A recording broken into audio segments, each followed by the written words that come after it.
So it's time to get some paint on our fabulous Christmas bauble, and drawing is already complete.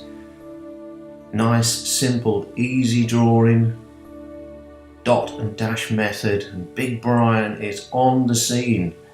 He's going to be our first brush, our large round brush there.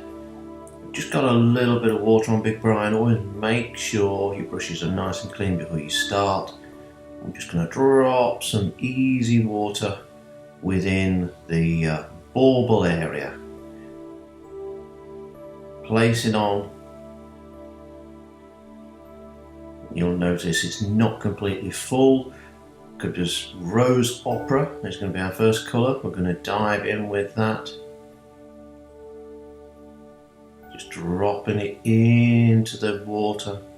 So we've got a mix of liquid paint and water already on the surface there. Not completely covering it, look.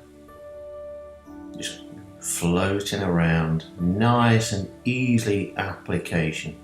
And Big Brian is the guy for that. Oversized brush will get the paint on a lot quicker than 10 visits with a tiny brush.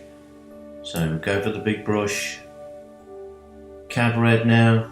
Oh, look at that swoop across the center there. But leaving, you notice, leaving a few little gaps. They are important. They catch the light and allow for a glow effect just to appear. So we're not using masking fluid and we're not lifting off afterwards. Cadmium orange now.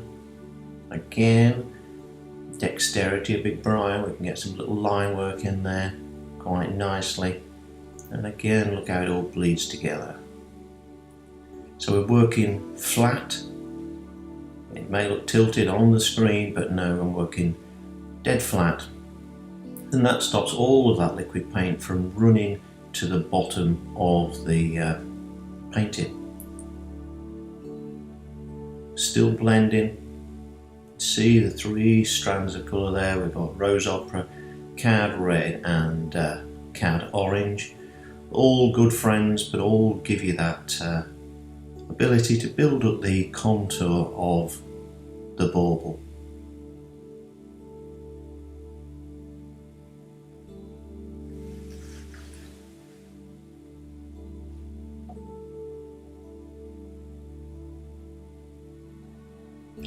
Let's get a little bit of the branch on now.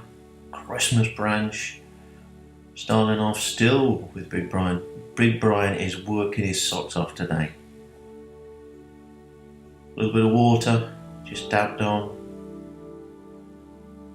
Using the tip there to get a little bit more refinement with where we're placing it, but it's just fairly ad hoc. Lemon yellow to start off with. And that's the magic of it. You just touch the surface and it jumps along those corridors and rivers of water. Sap green now. Again, drawing the brush back towards the thicker end of the branch. We're not being fiddly there, we're just moving that along, keeping the painting moving.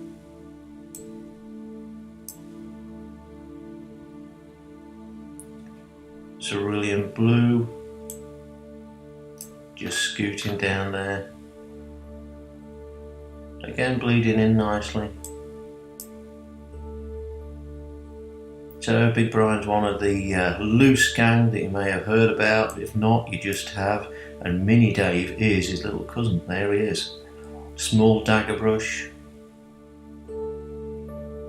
Just got a bit of water on Mini Dave then. It's just flicking and wisping this through the liquid paint just to allow a little bit more control, but not too much. We don't want to overly control this. And Mini Dave, small dagger brush, second of the loose gang. So whichever brush you're using,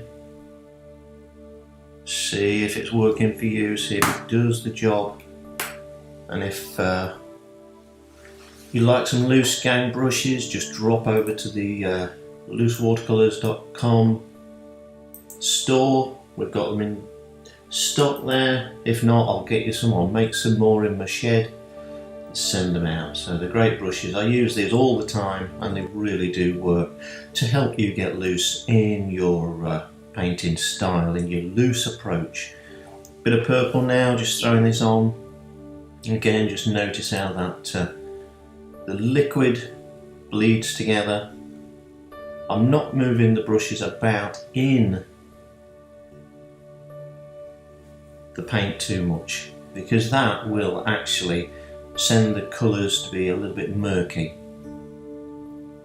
So we can still keep these really nice clean colours without moving the brush. Tissue time, bit scrunged up, lifting off the excess paint that we don't need. So again, it's better actually just to hold the bit of tissue in place rather than move it about and drag it about, or try and lift off with the brush at this stage. Mini Dave, a little bit of clean water, just drop this into the connecting part of the bauble with lemon yellow, just tapping it on, because the water, as before, will allow that to float and drift them out. Indian red.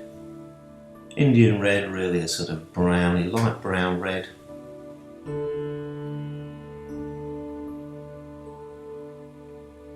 Just tapping that on. And look at that nice bit bleeding just into the branch. And don't get concerned, that's a good thing. That just gets that effortless flow of paint, and it's sort of a reflective glow in the surroundings. Cobalt blue now. We need some way of attaching this bauble to the branch. Little bit of cobalt blue. Again, tapping it. Don't be worried when it starts to bleed. That's what we're after. That is what we're after. Fabulous, fabulous. Look at that.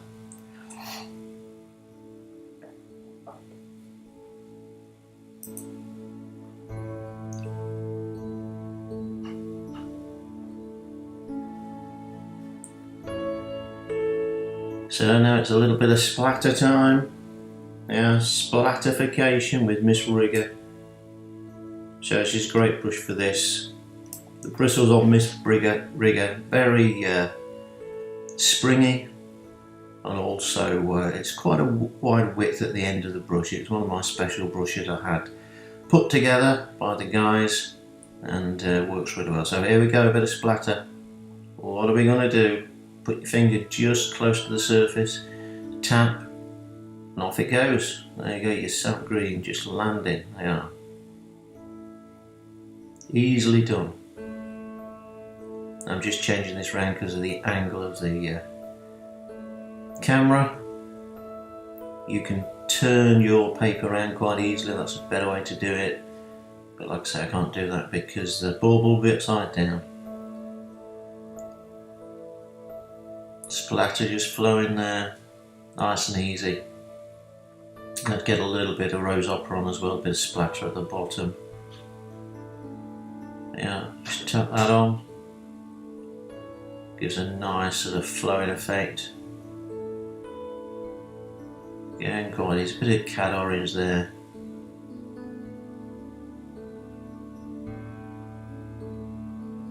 Even the way it just bounces onto the bauble gives that nice little blast effect.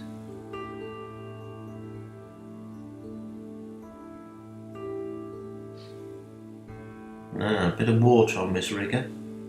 Yeah, and what we're going to do is just waft this across the bauble. I do a few practice strokes before, i.e. just to get the movement. So we do that above the paint, we don't just dive on and do it once. A few practice strokes, and even better, before you do this, practice on a separate piece of paper. This just gives a little bit of suggestion of movement. Yeah, swirling. You know, like when you're dancing, Swirl round, well, this is exactly the same. Quick swirl and then back, perfect. Beautiful, absolutely beautiful. So below the centre of the bauble, we take the swirls slightly bent lower in the centre, and above the centre we go the other way. So it's not all the same angle. And while we're there, we just drag a little bit of water through the splatter, and this again just gives that movement, nice easy feeling of movement along the bauble and beyond. A little bit of Perolean green now on Miss Rigger, just again flicked through the tree or the branch of the tree. Still wet after all this time. 10 minutes is about right. It gets drier as you go with time. Just little light loose flicks. What a great little brush she is. Used all the time. Even sometimes put some spread on my sandwiches with Miss Rigger.